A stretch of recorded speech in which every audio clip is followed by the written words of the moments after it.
જય શ્રી કૃષ્ણ. રાધે રાધે. મારી યુટ્યુબ ચેનલમાં તમારું હાર્દિક સ્વાગત છે. પ્રિય ભક્તો, આજે અમે તમને એક એવી કથા સંભળાવવા જઈ રહ્યા છીએ જેને સાંભળીને તમારા જીવનમાં સુખ, સંપત્તિ અને વારસામાં સંપત્તિ પણ મળશે. તો ચાલો વાર્તા શરૂ કરીએ. માતા પાર્વતી ભગવાન શિવને પૂછે છે, પૃથ્વી પર વ્યક્તિએ પૂર્વજન્મનું ઋણ પણ ચૂકવવાનું હોય છે?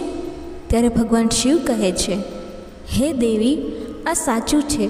વ્યક્તિએ તેના પાછલા જન્મનું ઋણ ચોક્કસપણે ચૂકવવું પડે છે. ત્યારે માતા પાર્વતી પૂછે છે, હે દેવોના દેવ મહાદેવ, આ કેવું ઋણ છે જે આવતા જન્મમાં પણ ચૂકવવું પડે છે? ત્યારે ભગવાન શિવ કહે છે, હે દેવી, આજે હું તમને બે વાર્તાઓ કહેવા જઈ રહ્યો છું. જો તમે આ કથા ધ્યાનથી સાંભળશો તો તમને ખબર પડશે કે પૂર્વજન્મનું ઋણ કેમ ચૂકવવું પડે છે.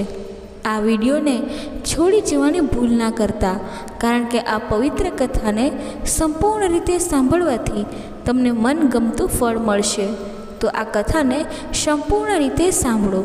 જો તમે શિવ ભક્ત છો તો ભોલેનાથનો અનાદર ના કરો. તો ચાલો કથા શરૂ કરીએ.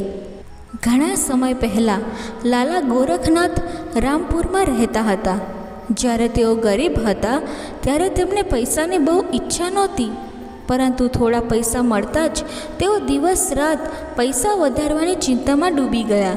પૈસાની લાલચા એટલી બધી તીવ્ર હોય છે જે વધતા પૈસાની સાથે વધતી જ જાય છે. લાલા ગોરખનાથ વિચારતા હતા કે તેઓ ઈચ્છે છે કે તેઓ એવી ટ્રીક શોધી કાઢે જેનાથી તેઓ થોડા દિવસમાં લાખોપતિ બની શકે. પહેલાં તો તેઓ પૈસાને હાથનો મેલ માનતા હતા, પરંતુ જ્યારે તેઓ મૂર્ખ હતા. હવે તેમની આંખો ખુલી ગઈ અને તેઓ સાધુ મહંતોની સેવામાં લાગેલા હતા. તેમને ખૂબ જ શ્રદ્ધા હતી. આ સિવાય લોભની જ્વલંત જ્યોતે તેમના બીજા બધા ગુણો પણ બાળી નાખ્યા હતા, પરંતુ તેમનો અંતરાત્મા કાયમ માટે નાશ પામ્યો હતો. એવું નહોતું કે કેટલીક વાર તેમને જૂની તેઓ તેમના પર હાવી ન થઈ. જેમ ક્યારેક યુવા ચહેરા પર બાળપણની ઝલક જોવા મળે છે, પરંતુ આ તબક્કો પણ કાયમી રહેતો ન હતો. નવા સ્વભાવની સામે જૂના વિચારો દબાઈ એવી રીતે જાય છે જેવી રીતે વૃદ્ધાવસ્થા યુવાવસ્થાને પરાજિત કરે છે. પણ કોઈ સાધુ મહંત લાલા ગોરખનાથના દરવાજે આવતા ત્યારે તેમનો ચહેરો ફૂલોની જેમ ખીલી ઉઠતો હતો, પરંતુ સન્માન સમયે તે આદર રહેતો ન હતો. એક વખત સાંજનો સમય હતો. ત્યારે એક સાધુએ લાલા ગોરખનાથના દરવાજે આવીને ઊભા રહીને કહ્યું, બેટા, શું સાધુને રાત પસાર કરવાની જગ્યા મળશે? સાધુનો ચહેરો સંતોષની મૂર્તિ હતી અને આંખો અમૃતના કટોરા જેવી હતી. લાલા ગોરખનાથનું હૃદય ભક્તિથી ભરાઈ ગયું. તેમણે કહ્યું, હા, કેમ નહીં? તમારા જેવા સાધુ મહાત્મા અમારા ઘરે આવે એ અમારું ભાગ્ય કહેવાય. પછી સાધુએ સ્મિત કરીને કહ્યું, બેટા, આજના સમયમાં તારા જેવા ભક્ત માણસો ક્યાંક દુર્લભ જ મળે છે. જગતમાં ધર્મનો ભાવ જ જાણે પૂરો થઈ ગયો છે. ગોરખનાથનું હૃદય ખીલી ઉઠ્યું. સાધુના મુખેથી તેમની પ્રશંસા સાંભળીને તેમને લાગ્યું કે જાણે સ્વર્ગ મળી ગયું છે. શબ્દો તેમના હોઠ પર જ આવી ગયા હતા, પરંતુ તેમણે તેમને દબાવીને કહ્યું, મહારાજ, જો આપણે સંતોની સેવા નથી કરતા તો આ માનવ જીવનનો શું ઉપયોગ છે? સંત મહારાજે ઓરડામાં પ્રવેશ કર્યો. લાલા ગોરખનાથે તેમનું સ્વાગત કર્યું. તેઓએ બાસમતી ચોખા બનાવડાવ્યા અને મીઠું દહીં બનાવ્યું અને દાળ અને શાકભાજીમાં એટલું ઘી નાખ્યું કે જાણે નદીના પ્રવાહમાં વહેતા પાણી જેવું લાગતું હોય. લાલા ગોરખનાથ ભલે આવો પૌષ્ટિક આહાર આપવાની તરફેણમાં ન હતો, પરંતુ આ સંતના શબ્દોમાં કંઈક એવી શક્તિ હતી કે તેમના વર્ષો જૂના વિચારો થોડીક જ ક્ષણોમાં બદલાઈ ગયા. જેમ કે સૂકી ધરતી પર એક દિવસના વરસાદથી લીલુંછમ થઈ જાય છે.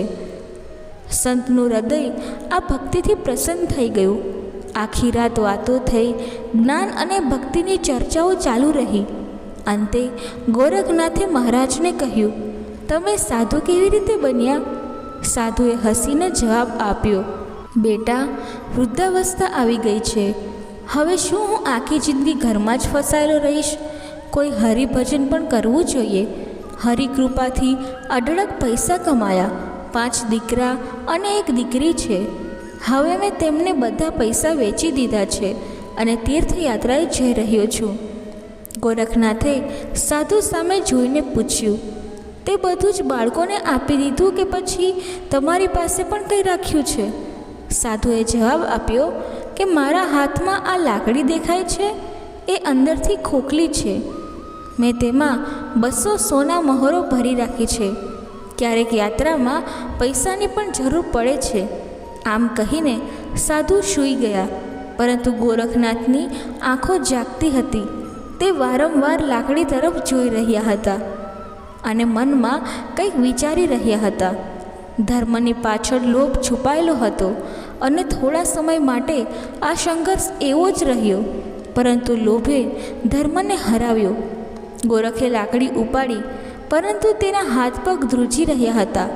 તેનો અંતરાત્મા ફરી એકવાર ફફડવા લાગ્યો, પરંતુ લોભના મક્કમ હાથે તેને દબાવી દીધો.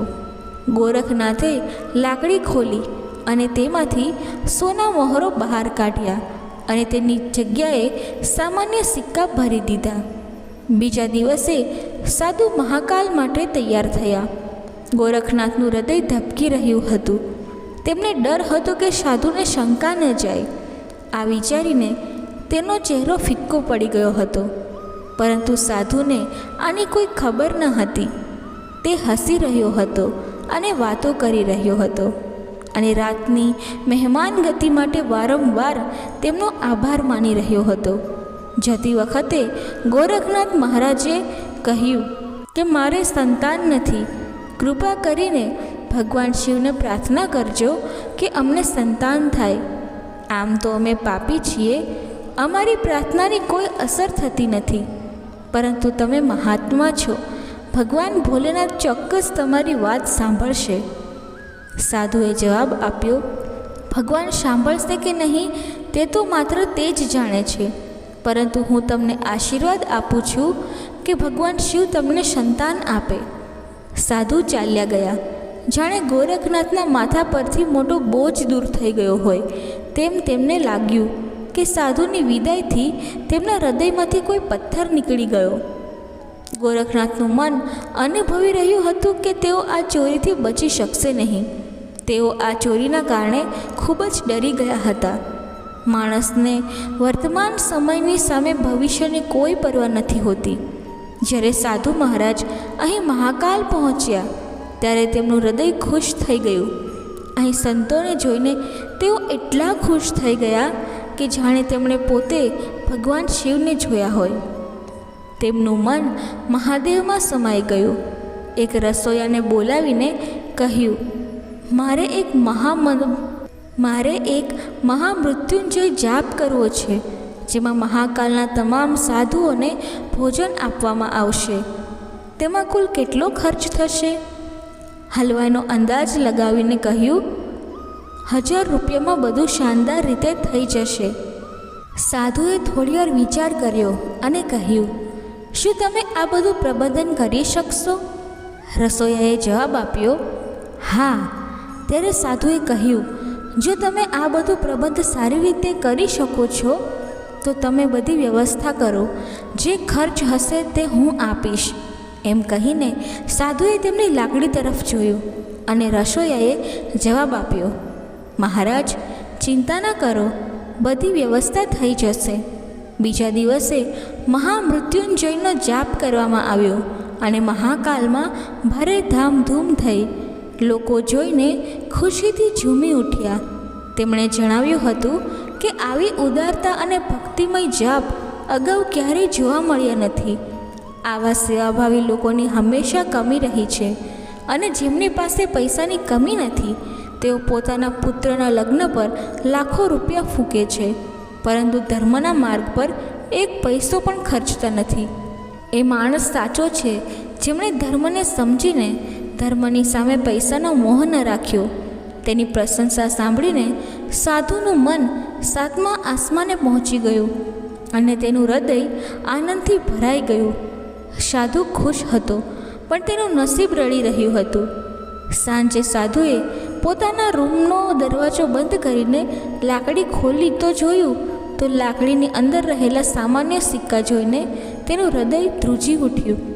તેને એવું લાગતું હતું જાણે તે કોઈ ભયંકર સ્વપ્ન જોઈ રહ્યો હોય. તે તેની આંખો પર વિશ્વાસ કરી શકતો નથી.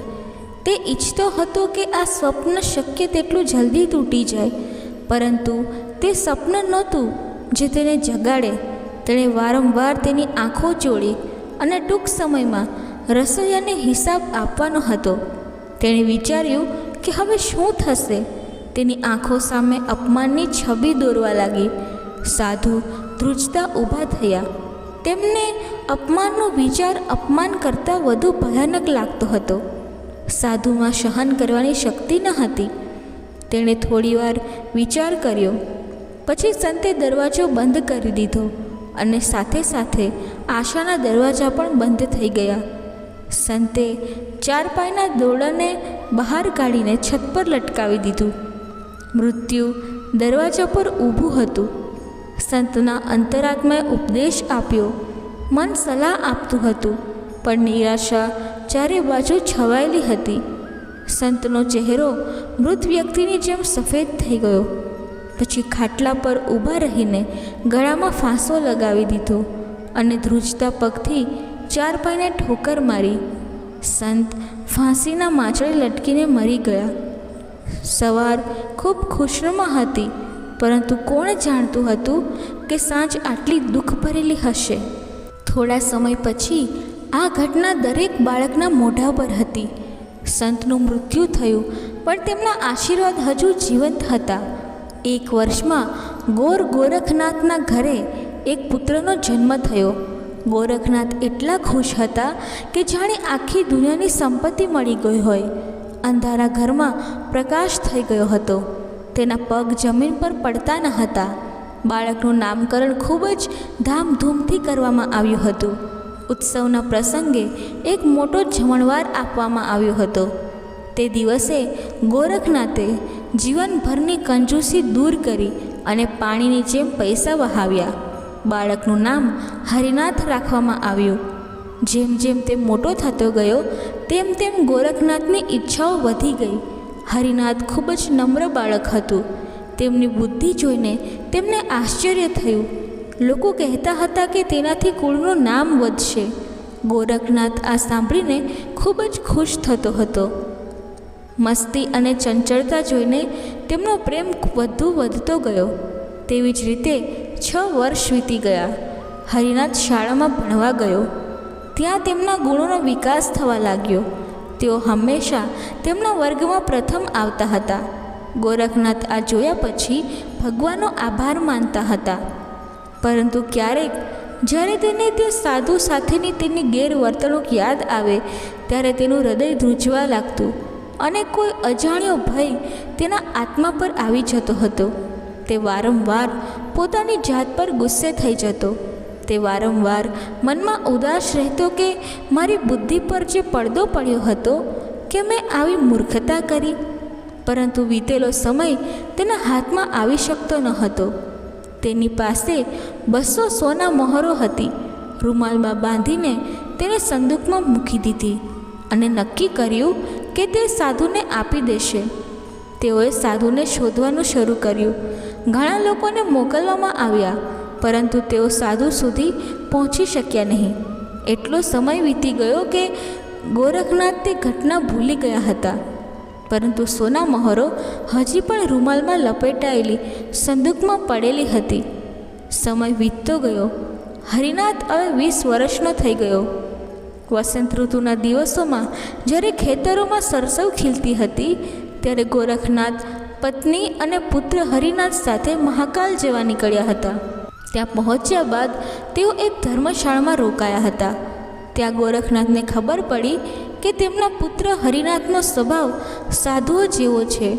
તેઓ સાધુની છાવણીમાં દિવસ રાત સમય પસાર કરતા હતા અને જ્યારે પણ કોઈ ગરીબ વ્યક્તિને ઉદાસ કે ગરીબ જોતો ત્યારે તે તેની મદદ કરતો હતો. આ જોઈને ગોરખનાથ ખૂબ જ નારાજ થઈ ગયા, પરંતુ તેઓ કંઈ કરી શક્યા નહીં. હરિનાથનો ચહેરો જોઈને તેમનો ગુસ્સો તરત શમી ગયો.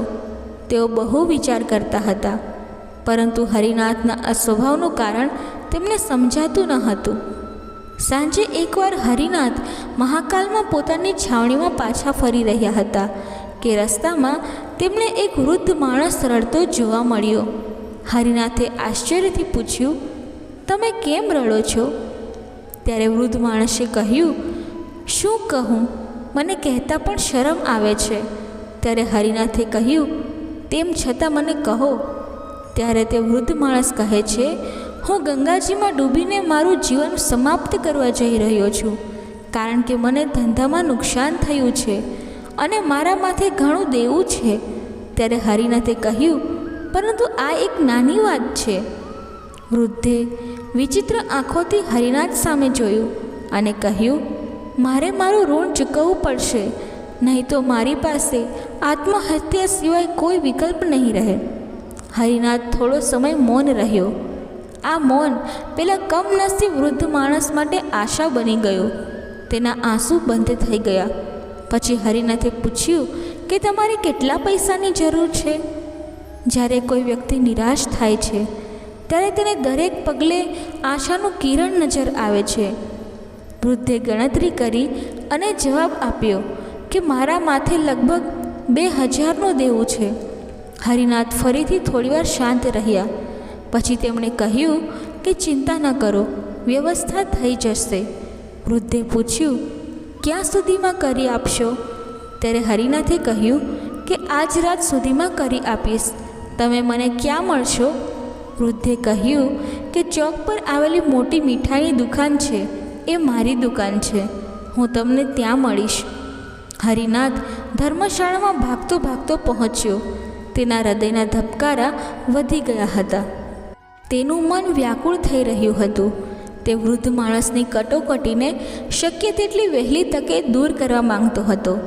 તેને કોઈ દૈવી શક્તિ દ્વારા ખાતરી થઈ ગઈ હતી કે આ વૃદ્ધની મદદ કરવી એ મારી ફરજ છે. તે એક વિશેષ ભાવનાત્મકતા સાથે તંબુમાં પહોંચ્યો. માતા અને પિતા બંને ક્યાંક બહાર ગયા હતા. હરિનાથનો રસ્તો સાફ થઈ ગયો હતો. તે સેવકો પાસેથી ચાવી લઈને ઓરડાની અંદર ગયો, પરંતુ સંદૂક બંધ હતું. બન્યું એવું કે હરિનાથને મદદનું ભૂત વળગ્યું હતું. તેણે એક પથ્થર ઉપાડ્યો અને તાળું તોડી નાખ્યું અને સંદૂકમાં આમ તેમ ખોલવા લાગ્યો. નિરાશાએ તેની જગ્યા બનાવી, પરંતુ અચાનક આશાનું એક કિરણ નજર આવ્યું. હરિનાથના હાથમાં રૂમાલ આવ્યો. તેણે ધ્રુજતા હાથે ખોલ્યો અને તેનું હૃદય કમળની જેમ ખીલી ઉઠ્યું. તે રૂમાલમાં સોનાના સિક્કા હતા. આ એ જ સોનાના સિક્કા હતા જે ગોરખનાથે એકવાર એક સાધુ પાસેથી ચોર્યા હતા. જ્યારે તેમણે સિક્કાની ગણતરી કરી તો તે 200 સોના મહોરો હતા. હરિનાથનું હૃદય ખુશીથી ભરાઈ ગયું. તેમણે સિક્કા પોતાના ખિસ્સામાં મૂકી દીધા અને રૂમાલ પાછો સંદૂકમાં મૂકી દીધો અને એવો ભાગ્યો જાણે તેમની પાછળ કોઈ પોલીસવાળો હોય. હરિનાથે ભલાઈ કરવા માટે બુરાઈનો સહારો લીધો હતો. પોતાનું કામ પૂરું કર્યા પછી તે પોતાના સ્થળે પાછો પહોંચ્યો. રાતનો સમય થઈ ગયો હતો અને તે માત્ર હજુ બેઠો જ હતો કે તેના પેટમાં દુખાવો થવા લાગ્યો. હરિનાથ એક હિંમતવાન યુવાન હતો અને મોટામાં મોટી મુસીબતોમાં પણ ક્યારેય હિંમત હારતો ન હતો. પરંતુ આ પીડા એટલી વિચિત્ર હતી કે તેની ચીસો નીકળી ગઈ. ગોરખનાથે પણ જોયું તો તેને લાગ્યું કે જાણે કોઈ આફત આવવાની છે. તે દોડીને ડૉક્ટર પાસે ગયો, પરંતુ પાછા આવતા પહેલાં હરિનાથે પોતાનો જીવ આપી દીધો હતો. જ્યારે ગોરખનાથે આ સાંભળ્યું ત્યારે તે નીચે પડી ગયા અને ઘણા દિવસો સુધી બીમાર રહ્યા. પરંતુ હરિનાથ સાથે જે થયું તે આજ સુધી તેમને સમજાયું નહીં. એક દિવસ તેમણે સંદૂકમાં હાથ નાખ્યો. જ્યારે તેમને રૂમાલ ન મળ્યો ત્યારે તેમને ઘણા વર્ષો પહેલાંની એક ઘટના યાદ આવી. પરંતુ તે સોનાના સિક્કા ખોવાઈ જવા અને હરિનાથના મૃત્યુ વચ્ચેનો સંબંધ તેમને ક્યારેય સમજાયો નહીં. ત્યારે ભગવાન શિવ કહે છે, હે દેવી, જે લોકો વાર્તા સાંભળે છે તેઓ સમજી ગયા હશે કે આ બંને ઘટનાઓ વચ્ચે શું સંબંધ હતો. હકીકતમાં જે ઋષિની મોહર ગોરખનાથે ચોરી કરી હતી તેણે ગોરખનાથના પુત્ર હરિનાથ તરીકે પુનર્જન્મ લીધો હતો. તેણે લાલા ગોરખનાથ પાસેથી એ જ સોનાની મુદ્રાઓ ચોરીને સાધુ માટે ભંડારાની વ્યવસ્થા કરી ચૂકેલા વૃદ્ધ મીઠાઈવાળાને આપી હતી. આમ તેણે પોતાના પૂર્વજન્મનું ઋણ ચૂકવી દીધું. જેવું તેણે પોતાનું ઋણ ચૂકવ્યું કે તરત જ હરિનાથનું જીવન સમાપ્ત થઈ ગયું. સાધુએ તે મીઠાઈવાળાને પોતાનું પૂર્વજન્મનું ઋણ ચૂકતે કર્યું અને લાલા ગોરખનાથ માટે કરેલું આ કાર્ય તેમની સજા હતી, જેના કારણે તેઓ પોતાના યુવાન પુત્રના મૃત્યુના દુઃખમાં જીવનભર રડતા રહ્યા. ત્યારે ભગવાન શિવ કહે છે, હે દેવી, હું બીજી કોઈ કથા સંભળાવવા જઈ રહ્યો છું, ધ્યાનથી સાંભળજો. લાલા દયાલ ગામના મહાજન હતા અને ઘણા લોકોને વ્યાજે પૈસા આપતા હતા. તેઓ મુખ્યત્વે કચેરીમાં એક ખજાનચી તરીકે કામ કરતા હતા. તેમની બચતના 100 વાર્ષિક 20% વ્યાજે ઉધાર આપતા હતા. તેઓ મોટાભાગે ગરીબ લોકોને પૈસા આપતા હતા અને ધનિક લોકોને ટાળતા હતા અને તેમના સ્થાને આવવા દેતા ન હતા. તેઓ માનતા હતા કે અમીર લોકોને પૈસા આપવા વ્યર્થ છે, કારણ કે જ્યારે તેમને પૈસા જોઈએ છે ત્યારે તેમની પાસે અઢળક સંપત્તિ હોય છે, પરંતુ પૈસા મળતા જ તેમની બધી સંપત્તિ ગાયબ થઈ જાય છે. જ્યારે ગરીબ વ્યક્તિ વ્યાજ સાથે આખી રકમ ચૂકવે છે ત્યારે કાનૂની કાર્યવાહીની અસર પણ ઘણી ઓછી થાય છે. એક દિવસ લાલા દયાલ કોર્ટમાંથી ઘરે પાછા ફરતી વખતે તેને એક વિચિત્ર ઘટના જોવા મળી. એક વ્યક્તિ તેની ગાય વેચી રહ્યો હતો. તે ઘણા લોકોથી ઘેરાયેલો હતો. કેટલાક લોકો તેને પૈસા આપી રહ્યા હતા, તો કેટલાક તેના હાથમાંથી ગાયનું દોરડું ખેંચવાનો પ્રયાસ કરી રહ્યા હતા. પરંતુ તે ગરીબ વ્યક્તિ જ્યારે પણ ખરીદદારોના ચહેરા તરફ જોતો અને પછી દોરડું વધુ નિશ્ચિતપણે પકડી લેતો. ગાય ખૂબ જ સુંદર હતી. તે નાની અને દુધાળુ હતી. તે વ્યક્તિ ખૂબ ઉદાસ લાગતો હતો. તેણે ખૂબ જ દયાળુ આંખોથી ગાય તરફ જોયું અને તેનું હૃદય ઉદાસીથી ભરાઈ ગયું. દયાળે ગાય તરફ જોયું અને પૂછ્યું કે તમે આ ગાયને કેમ વેચો છો? તમારું નામ શું છે? જ્યારે તે વ્યક્તિએ દયાળને જોયો ત્યારે તે ખુશ ચહેરે તેની પાસે ગયો અને બોલ્યો, હા હુજુર, હું વેચું છું. ત્યારે દયાલે કહ્યું, ક્યાંથી આવો છો? તમારું નામ શું છે? નામ વેદ પ્રકાશ છે. હું કચેરીમાં રહું છું. આ ગાય દૂધ આપે છે. હા હુજુર, એક વારમાં 4 લીટર દૂધ આપે છે. એ એટલી સીધી છે કે બાળક પણ દૂધ કાઢી શકે. બાળકો તેના પગ પાસે રમતા રહે છે, પરંતુ ગાય માથું ધૂણાવતી નથી. પરંતુ શેઠ સાહેબને શંકા હતી કે ચોરીનો માલ ન હોવો જોઈએ, એટલે તેમણે કહ્યું કે અહીં કોઈને ઓળખો છો? ત્યારે વેદપ્રકાશે કહ્યું, ના સાહેબ, હું ગરીબ માણસ છું. હું કોઈને ઓળખતો નથી. દયાલે કહ્યું, તમે શું ભાવમાં ગાય આપશો? ત્યારે વેદપ્રકાશે 100 રૂપિયા કહ્યા. ત્યારે શેઠ સાહેબે 80 રૂપિયા લીધા. થોડા સમય માટે મોલ ભાવ બંને બાજુથી ચાલ્યો. વેદપ્રકાશને પૈસાની જરૂર હતી અને શેઠને ગાય જોઈતી હતી. સોદો નક્કી કરવામાં કોઈ મુશ્કેલી ન પડી. સોદો 90 પર નક્કી કરવામાં આવ્યો. વેદપ્રકાશે સોદો તો કર્યો, પરંતુ તે હજી પણ મોહના બંધનમાં હતો. તે થોડો સમય વિચારતો રહ્યો, પછી ધીમે ધીમે દયાલની પાછળ ચાલવા લાગ્યો. આ દરમિયાન એક વ્યક્તિ નજીક આવ્યો અને કહ્યું, અમે 91 આપશું, અમને ગાય આપી દો. વેદપ્રકાશે જવાબ આપ્યો, શું જબરદસ્તી છે? બીજાએ કહ્યું, અમારી પાસેથી 92 રૂપિયા લઈ લો. હવે તો ખુશ થઈ જાઓ. અને તેણે ગાયને પકડવાની કોશિશ કરી, પરંતુ વેદપ્રકાશે ના પાડી દીધી. અંતે તે બધા નિરાશ થઈને ચાલ્યા ગયા. જ્યારે વેદપ્રકાશ થોડો આગળ વધ્યો ત્યારે તેણે દયાલને કહ્યું, સર, તમે એક સારા વ્યક્તિ લાગો છો. તમે તેને મેળવીને તેની સેવા કરશો. આ બધા કસાઈ હતા. તેમણે 100 રૂપિયામાં પણ હું મારી ગાય નહીં વેચતો. તમે સમયસર આવી ગયા, નહીંતર આ બધા બળજબરીથી ગાયને લઈ ગયા હોત. હું મોટી મુશ્કેલીમાં છું સાહેબ, તેથી હું આ ગાય વેચવા આવ્યો છું. નહીં તો હું આ ઘરની લક્ષ્મીને ક્યારેય વેચતો નહીં. મેં તેને મારા હાથથી પાળી છે. કસાઈઓના હાથે કેવી રીતે આપી શકું? મહામહિમ, તમને વધુ એક વિનંતી છે. તમારા ચરવાહા ઠપકો આપી દેજો કે તેને મારવામાં ન આવે. દયાલે આશ્ચર્યચકિત થઈને વેદપ્રકાશ સામે જોયું અને વિચારવા લાગ્યા, હે ભોલેનાથ, આ વર્ગની વ્યક્તિ પણ ખૂબ નમ્ર અને માયાળુ છે. અહીં મહાન મહાત્મા પણ તેની ગાયને કસાઈના હાથમાં વેચે છે, પરંતુ એક પૈસો પણ ગુમાવવા માંગતો નથી. અને આ એક ગરીબ વ્યક્તિ છે જે 10 રૂપિયાની ખોટ ખાઈને આ ગાયને મારા હાથમાં વેચી રહ્યો છે. તેને એવી ચિંતા હતી કે તે કસાઈના હાથમાં ન આવી જાય. ગરીબ લોકોમાં પણ ડહાપણ હોઈ શકે છે. તેણે ઘરે જઈને વેદપ્રકાશને પૈસા આપ્યા. વેદપ્રકાશે રૂપિયાને ગાંઠે બાંધ્યા. પ્રેમથી પોતાની ગાય સામે જોયું અને દયાલને નમન કરીને ચાલ્યો ગયો. વેદપ્રકાશ એક ગરીબ ખેડૂત હતો અને ગરીબોને ઘણા દુશ્મનો છે. તેના ગામના જમીનદારે ભાડામાં વધારો કર્યો હતો.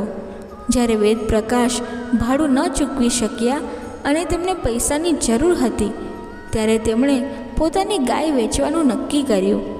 તેમની પાસે બળદ સિવાય બીજી કોઈ સંપત્તિ ન હતી.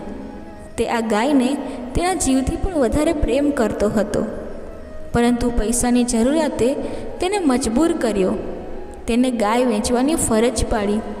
કચોલીમાં ઘણા મકાનો હતા અને હવે ઘણા વર્ષો પછી મહાકાલનો રસ્તો ખુલ્યો હતો. ગામના એક સ્ત્રી પુરુષો મહાકાલ જોવા ગયા. વેદપ્રકાશની વૃદ્ધ માતા પણ મહાકાલ માટે તૈયાર થઈ. વેદપ્રકાશને કહ્યું, બેટા, આટલું બધું કર.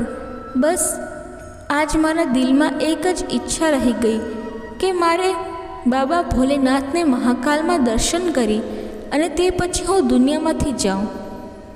ભોલેનાથ તમને આ સદાચારનું ફળ આપશે. મને એકવાર મહાકાલની યાત્રા કરાવો. માતૃભક્તિ એ ગામ લોકોનો વિશેષ ગુણ છે.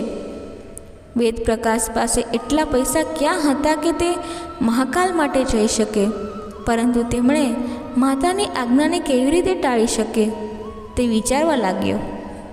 કોઈની પાસેથી ઉધાર લઈ લઉં. કેટલાક હમણાં આપી દઈશ, કેટલાક બીજા વર્ષે ચૂકવી દઈશ. પરંતુ કોની પાસેથી ઉધાર લેવા? ઓછામાં ઓછા 500ની જરૂર છે, તો જ કામ થશે. કોઈ મહાજન સાથે જાન પહેચાન પણ નથી. અહીં જે 1-2 બન્યા પૈસા આપે છે તે સમય પર ન આપતા ગળું પણ કાપી નાખે છે. કેમ નહીં લાલા દયાલની પાસે જાઉં? મેં સાંભળ્યું છે કે તે લોકોને વ્યાજે પૈસા આપે છે. તે ચોક્કસપણે આ લોકો તેમના દેવાદરો સાથે છેતરપિંડી કરતા નથી. ઘણા દિવસો સુધી તે વિચારતો રહ્યો કે તેમની પાસે જવું કે નહીં, પરંતુ જ્યારે કોઈ વિકલ્પ ન બચ્યો ત્યારે તે હારી ગયો અને દયાલ પાસે ગયો અને પૈસા ઉધાર માંગ્યા. દયાલે કહ્યું કે તમે મારા હાથમાં તે ગાય વેચી હતી.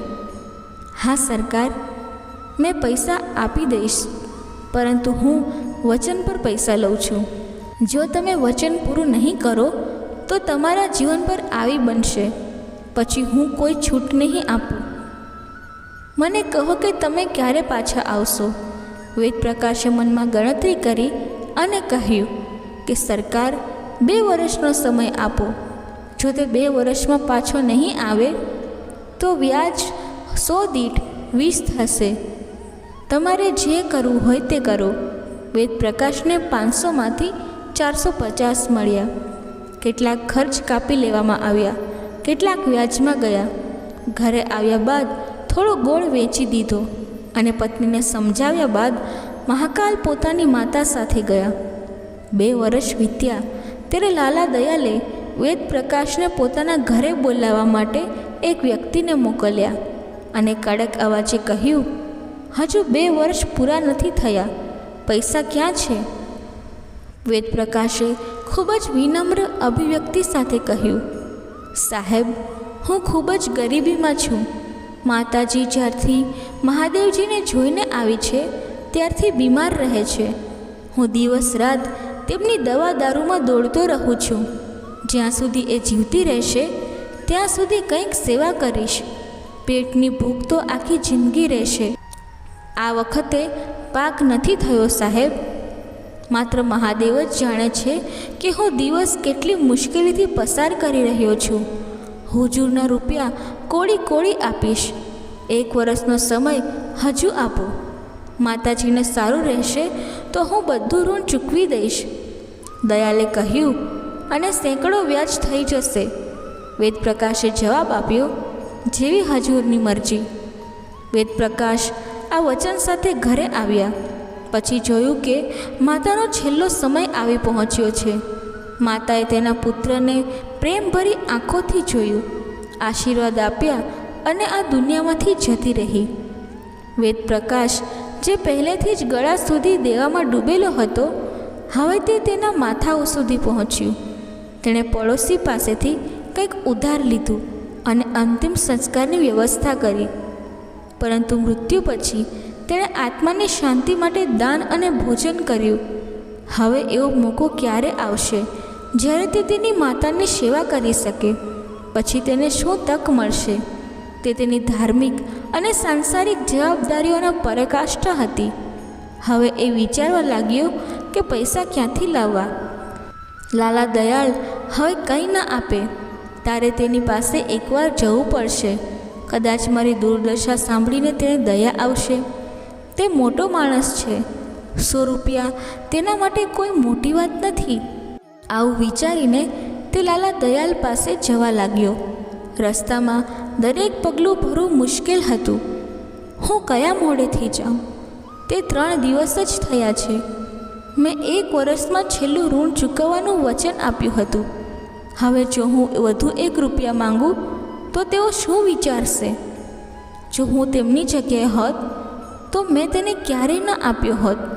તેમને ચોક્કસપણે લાગશે કે મારો ઈરાદો યોગ્ય નથી અને પૂછશે કે તમારી પાસે કઈ મોટી સંપત્તિ છે જેના પર તમે પૈસા માંગો છો. તો હું શું જવાબ આપીશ? જે પણ સંપત્તિ છે તે આ 2 હાથ છે. તે સિવાય અહીં શું છે? પરંતુ આ નિરાશાજનક શંકાઓ હોવા છતાં તે ધીરે ધીરે આગળ વધી રહ્યો હતો. જેમ કે કોઈ અનાથ વિધવા ફરિયાદ લઈને પોલીસ સ્ટેશન જઈ રહી હોય. દયાલ કોર્ટમાંથી આવીને સ્વભાવ મુજબ નોકરો ઉપર બગડતા હતા. તેઓ કહેતા હતા કે દરવાજા પર પાણી કેમ છાંટ્યું નહીં, વરંડામાં ખુરશીઓ કેમ ન કાઢી. એટલામાં વેદપ્રકાશ જઈને સામે ઊભા રહ્યા. લાલા સાહેબ ગુસ્સામાં બેઠા હતા અને કહેતા હતા કે તમે શું કરવા આવ્યા છો? તમે મારી પાછળ કેમ પડ્યા છો? મારી પાસે આ સમય વાત કરવાનો સમય નથી. વેદપ્રકાશ કંઈ બોલી શકતા ન હતા.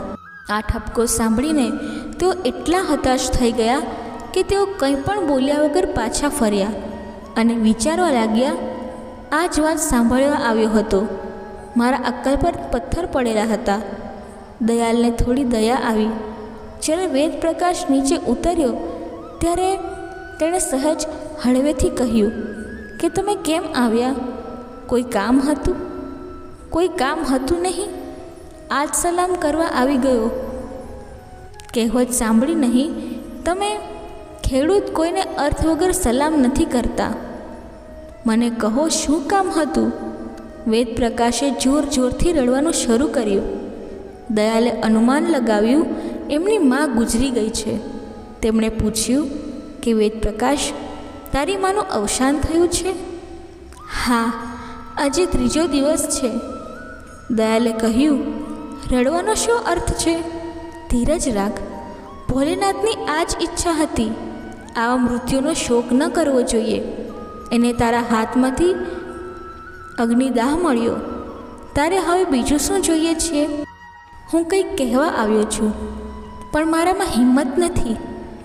પહેલેથી જ ઘણું બધું બાકી છે, હવે કયા મોઢે માંગું? પરંતુ ભગવાન શિવ જાણે છે કે ક્યાંયથી એક પૈસો પણ આવતો નથી.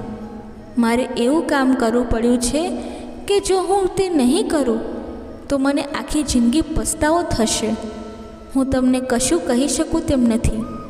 તમે માલિક છો એમ સમજીને આપી દો કે કૂવામાં નાખી રહ્યો છું. હું જીવિત રહીશ તો હું દરેક કોડી સૂદ સમેત આપીશ, પણ આ સમય ના ન પાડતા શેઠ. સાહેબે કહ્યું કે 800 થઈ ચૂક્યા છે, તમે વધુ 200 માંગો છો. 2 વર્ષમાં કુલ 1000 થઈ જશે. એની ખબર છે? ભોલેનાથ ઈચ્છે તો 2 વીઘા શેરડી ઉગે તો 1000 આવી શકે છે.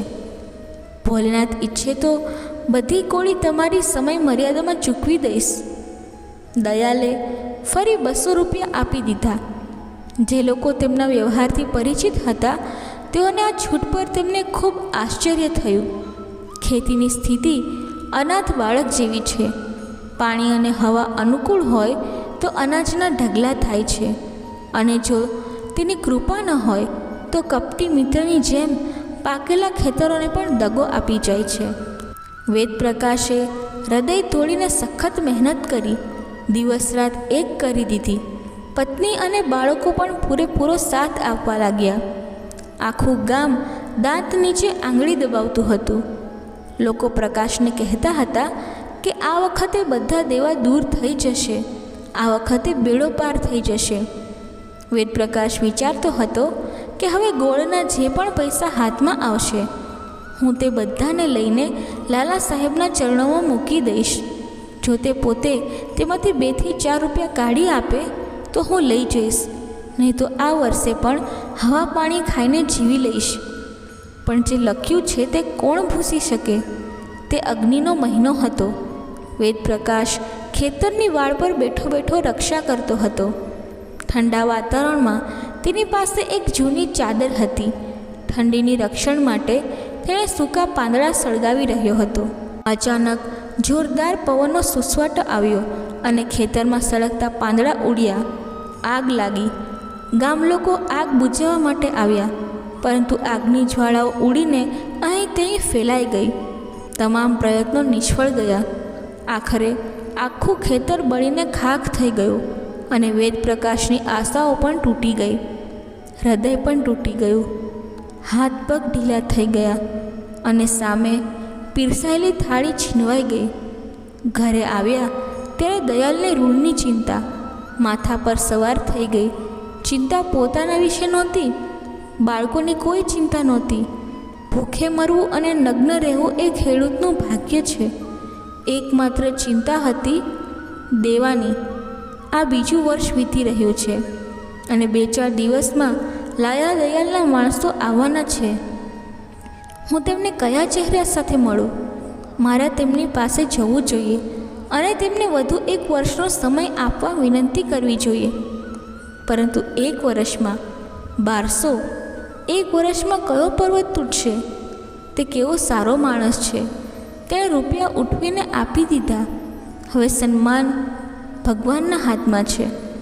મેં મારી જાતે જ પ્રયત્ન કર્યો અને જોઈ લીધું. સવારનો સમય હતો. વેદપ્રકાશ તેના ખેતરની ધાર પર ઊભો હતો. તેની બરબાદીનું દ્રશ્ય જોઈ રહ્યો હતો. દયાલનો પટ્ટાવાળો લાકડી લઈને આવતો જોયો. વેદપ્રકાશના પ્રાણ સુકાઈ ગયા. ભોલેનાથ, હવે માત્ર તમે જ આ મુશ્કેલીને સરળ બનાવી શકો છો. એવું ન થાય કે તે આવતાની સાથે જ ગાળો આપવાનું શરૂ કરી દે. અરે ભોલેનાથ, ક્યાંક સંતાઈ જાઓ. પટ્ટાવાળો નજીક આવ્યો અને કહ્યું કે ગઈકાલનો સમયગાળો પૂરો થઈ ગયો છે. તમે જાણો છો કે સરકાર 1 દિવસ મોડું થઈ ગયું હતું અને તેઓએ ફરિયાદ કરી હતી કે હવે ભારે દંડ થશે. વેદપ્રકાશ ધ્રુજ્યો. કહ્યું કે તમે અહીંની પરિસ્થિતિ જોઈ રહ્યા છો. પટ્ટાવાળાએ કહ્યું કે અહીં પરિસ્થિતિ સાંભળવાનું કામ નથી, આ બહાનું છે. 2000 રૂપિયા કાઢીને મારી સાથે આવો. વેદપ્રકાશે કહ્યું કે બધી શેરડી બળી ગઈ છે. બાબા ભોલેનાથ જાણે છે કે મેં અત્યાર સુધી કોઈ બેઈમાની કરી નથી, મને આ વિશે કંઈ ખબર નથી, મેં તમારા પાકનો કોન્ટ્રાક્ટ નથી લીધો. આવું કહીને પટ્ટાવાળો તેનો હાથ પકડીને તેને ખેંચવા લાગ્યો. તેમને ઘરે જઈને પાઘડી બાંધવાની તક પણ આપવામાં આવી ન હતી. તેઓએ 5 કોસનું અંતર કાપ્યું અને વેદપ્રકાશે પોતાનું માથું ઊંચું કર્યું અને ફરીથી જોયું. તે ફક્ત ઓ મહાદેવને વારંવાર ઓ મહાદેવ કહીને બોલાવતો હતો, કારણ કે હવે તે આ નામ પર વિશ્વાસ કરે છે અને આ કારણે તેની હિંમત અકબંધ રહી છે. નહીંતર તે ક્યાંક પડી ગયો હોત અને મરી ગયો હોત. દયાલ તેના દરવાજે ચાલતો હતો. વેદપ્રકાશ ત્યાં પહોંચ્યો અને તેના પગે પડી ગયો અને કહ્યું, સાહેબ, હું મોટી મુસીબતમાં છું. ભગવાન શિવ જાણે છે હું બરબાદ થઈ ગયો છું. શું તમે સાંભળ્યું નથી કે આખો પાક બળી ગયો છે, જાણે કે કોઈએ ખેતરમાં સાવરણી ફેરવી દીધી હોય. જો આફત ન આવી હોત તો મેં તમારા બધા પૈસા હવે ચૂકવી દીધા હોત. તમારી સલાહ શું છે? હું તમારા આદેશ મુજબ કરીશ. હું જાણું છું કે તમારા પૈસા મારા માથે છે અને મારે એક પૈસો આપવાનો છે. મેં 2 વાર વચનો આપ્યા હતા અને બંને વખત ખોટા સાબિત થયા હતા. હવે હું વચન નહીં આપું. જે થશે તે હું લાવીશ અને તમારા ચરણોમાં મૂકીશ. સખત મહેનત અને મજૂરીથી શક્ય તેટલી રીતે તમારા પૈસા ચૂકવીશ. દયાલે સ્મિત કર્યું અને કહ્યું, આ સમયે તમારી સૌથી મોટી ઈચ્છા શું છે? વેદપ્રકાશે કહ્યું કે મારે તમારા પૈસા ચૂકવવા જોઈએ. હું સાચું કહું છું, ભગવાન શિવ જાણે છે. ખેર, તો તમે સમજી લેજો કે મારા પૈસા ચૂકવી દીધા છે. આને કેવી રીતે સમજી શકાય? જો અહીં નહીં આપું તો મારે ત્યાં પૈસા આપવા પડશે. હવે વેદપ્રકાશ, તેની ચિંતા ન કર, હું માત્ર તારી પરીક્ષા કરતો હતો. શેઠે કહ્યું, હું આવો બોજો લઈને મરી ન શકું કે હવે તમે મારા 1 પૈસા દેવાદાર નથી. ખરી રીતે કહું તો મેં તમારી પાસેથી લોન લીધી હતી અને હું તે જ ચૂકવી રહ્યો છું. હું તમારો ઋણી છું. તમે મારા નથી. અત્યાર સુધી મારી પાસે તમારી ગાય છે. તેમણે મને ઓછામાં ઓછું 2000 રૂપિયા દૂધ અને 2 વાછરડા નફામાં આપ્યા છે. જો તમે આ ગાય કસાઈને આપી હોત તો મને આટલો બધો ફાયદો ક્યાંથી થયો હોત? તો પછી જ્યારે તમે આટલા ગરીબ હોવા છતાં ગાયનું જીવન બચાવવા માટે 50નું નુકસાન ઉઠાવી શકો છો, તો પછી જો હું મારો સક્રિય દરજ્જો જાળવીને 100 રૂપિયાને માફ કરું તો તે કોઈ મોટી વાત નથી. તમે જાણી જોઈને મારા પર કોઈ ઉપકાર કર્યો નહીં, પરંતુ હકીકતમાં મેં મારા ધર્મનું ઋણ હતું. મેં તમને ધર્મના કામ માટે પૈસા પણ આપ્યા. આ રીતે આપણે બંને સમાન થઈ ગયા. તમારી ગાયના બંને બાળકો અહીં છે. જો તમે ઈચ્છો તો લઈ જઈ શકો છો. તે તમારી ખેતીમાં ઉપયોગી થશે. તમે એક પ્રામાણિક અને ઉમદા વ્યક્તિ છો. હું તમને મદદ કરવા હંમેશા તૈયાર રહીશ.